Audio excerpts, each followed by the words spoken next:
I think the public can do extremely well in the stock market on their own.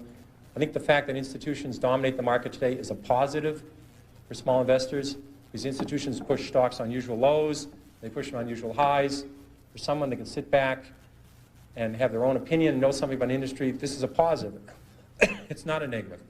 So that's what I want to talk about. And the single most important thing to me in the stock market for anyone is to know what you own. I'm amazed how many people own stocks.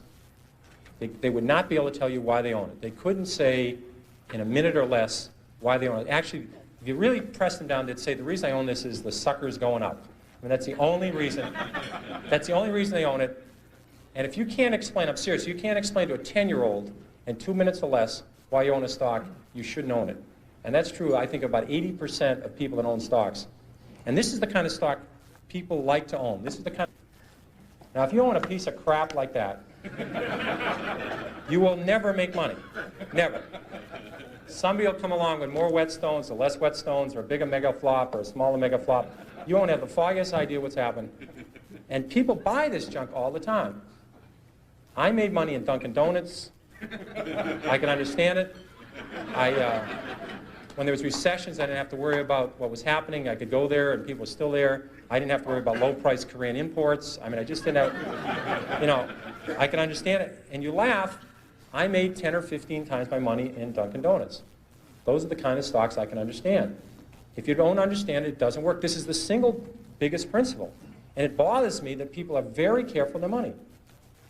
The public, when they buy a refrigerator, they get a Consumer Reports. They buy a microwave oven, they do that.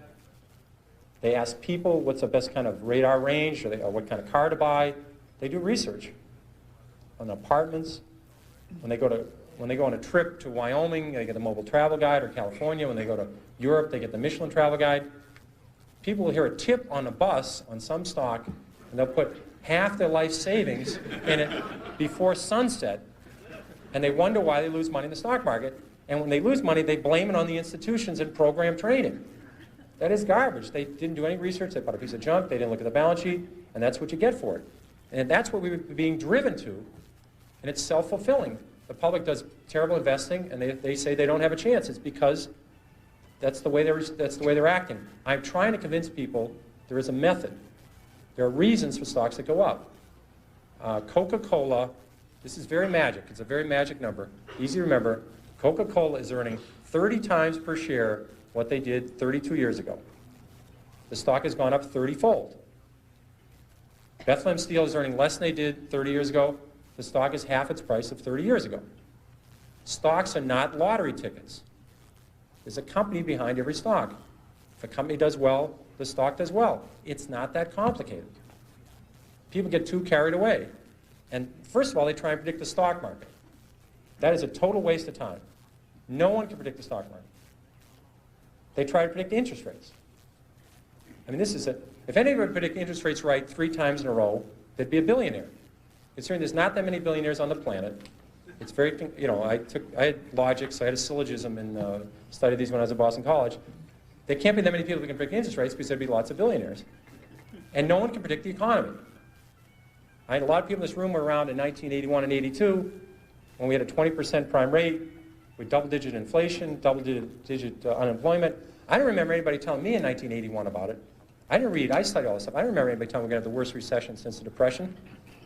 So what I'm trying to tell you, it'd be very useful to know what the stock market's going to do. It'd be terrific to know that the Dow Jones average a year from now would be X, that we're going to have a full-scale recession, or interest rate's going to be 12%.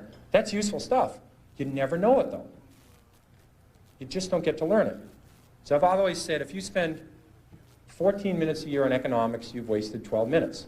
And I really believe that. Now, I'd be fair. I'm talking about economics in the broad scale, predicting the downturn for next year, or the upturn, or M1 and M2, 3B, and all these M's. I'm talking about economics. To me, is when you talk about scrap prices. When I own auto stocks, I want to know what's happening to used car prices. When used car prices are going up, it's a very good indicator. When I own hotel stocks, I want to know what hotel occupancy is about. When I own chemical stocks, I want to know what's happening to the price of ethylene. These are facts. If aluminum inventories go down 5 straight months, that's relevant. I can deal with that. Home affordability, I want to know about when I own Fannie Mae or I own a housing stock. These are facts. They're economic facts and it's economic predictions. And economic predictions are a total waste.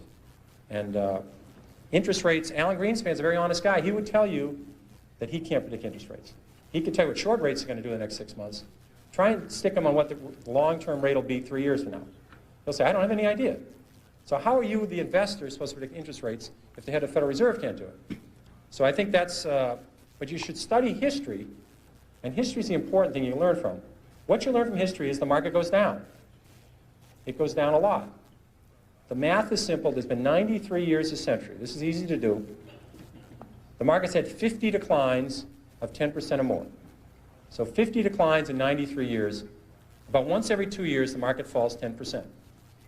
We call that a correction. That means, that's a euphemism for losing a lot of money rapidly. But we call it a correction. And so 50 declines in 93 years, about once every 2 years, the market falls 10%.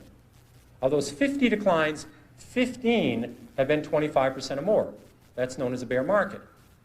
We've had 15 declines in 93 years. So every 6 years, the market's going to have a 25% decline. That's all you need to know. You need to know the market's going to go down sometime. If you're not ready for that, you shouldn't own stocks. And it's good when it happens. If you like a stock at 14 and it goes to 6, that's great. You understand the company, you look at the balance sheet and they're doing fine, and you're hoping to get to 22 with it. 14 to 22 is terrific. 6 to 22 is exceptional. So you take advantage of these declines. They're going to happen. No one knows when they're going to happen. It would be people tell you about it after the fact that they predicted it, but they predicted it 53 times. And so you can take advantage of the volatility in the market if you understand what you own. So I think that's the key to element. Another key element is that you have plenty of time.